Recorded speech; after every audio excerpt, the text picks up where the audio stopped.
So let's talk a little bit about culture. And as always, we're going to start with definitions. Culture is a learned pattern of customs, beliefs, behaviors. They are socially acquired, they are socially transmitted, and they can be done through symbols or widely shared meanings and different things like that. Through culture, people and groups define themselves. They conform to societal shared values and contribute to society. So let me give you an example. We think of ourselves as Americans, from the United States. And if you think our flag is a symbol of our country to us, we have the group shared value of freedom of speech in our First Amendment, things like that. So that's part of our culture.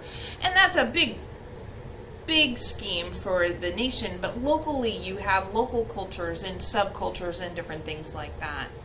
And so we're going to kind of be talking about that because culture has an incredible impact on the families and the children that we serve and things that we need to keep in mind and understanding. So I'm going to go ahead and you're going to watch this video, and what you have is I did this with my left hand. I was shooting with my right hand. This is right as the pandemic hit. Typically when we were in person, they wanted us to put these puzzle pieces together. There are 4 pieces to this puzzle. There you go. See, I finally wised up and got a better shot. I'm trying to watch the camera and do it. And I deliberately did not look up the solution before I started this. Now there are 4 pieces that need to fit together to make a perfect square. One is expectations, one is beliefs, one is habits, and one is attitude. And these things kind of fit together, and the idea is, I almost had it there. That these things are things that we're kind of all trying to put together. What are beliefs and habits and attitude and expectations, and there's all these different things going on.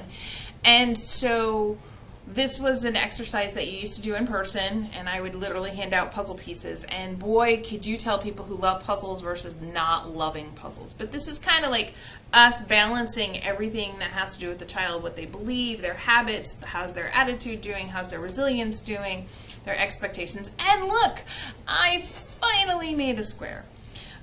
But we can get all that together, but when we add culture, it changes the whole thing. So you see that little square down there?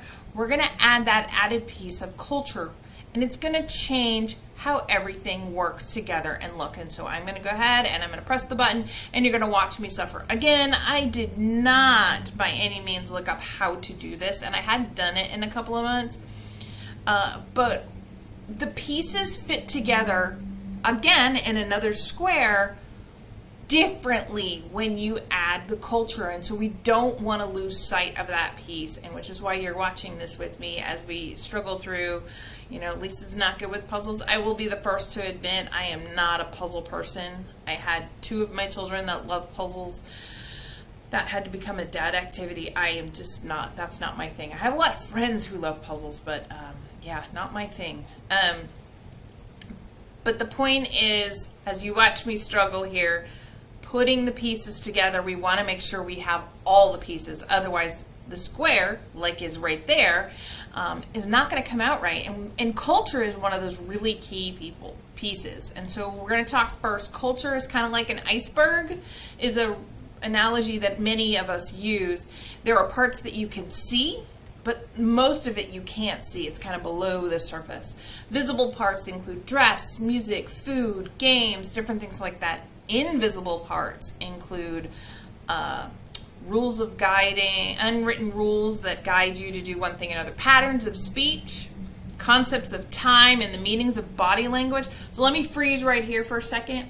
We're going to dig deeper. In fact, you're going to watch a video in just a couple of minutes about how culture is an iceberg and really get into great depth there. But I do want to talk about like the patterns of speech, right?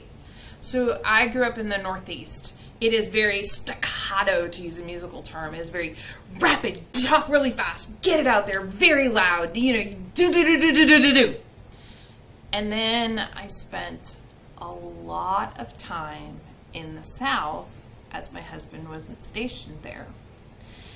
and everything's yes ma'am, yes sir, no ma'am, no sir.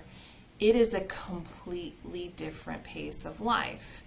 In the Northeast, you sit on the back porch and you keep to yourself. You know, you're in your little groups, and you have your little groups of friends and your family and things like that. In the South, you sit on the front porch, you drink your sweet tea, and you talk to your neighbors and you stop. And I've always said that I think weather has to do with this. You know, I've lived in lots of different regions in the U.S. and lots of different places. I've really enjoyed that. I love digging into that culture of each local area and learning all about it and different things. But I always thought it's because the Northeast is super cold almost all the time. And you don't want to stay out in the cold. So you shout at a higher distance so you can have a longer conversation, so you start talking really loud. You talk really fast because the longer you're out there, the longer you have to stay in that really freezing cold weather. And you're like, you get in, get out, get it done, boom, boom, boom, boom, boom. It's very fast paced, right? But when you're in the South, it's just too dadgum hot to move very fast. It's too dadgum hot to talk really fast. And you take that time, though, because you're moving at a slower pace, and you take that time and you connect with your neighbors and you have that chat on the street or in that building with your neighbor, and you have that conversation. And if it takes 15 or 20 minutes, it's no big deal. Whereas in New England, it would be like a 1 or a 2 minute conversation.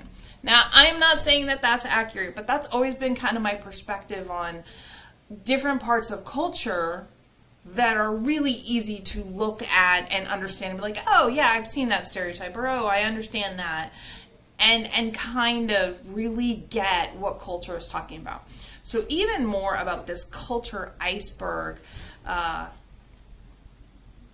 is really outlined well in this video, so I don't have to teach as much, which is always nice because I want to be able to help you understand as best you can.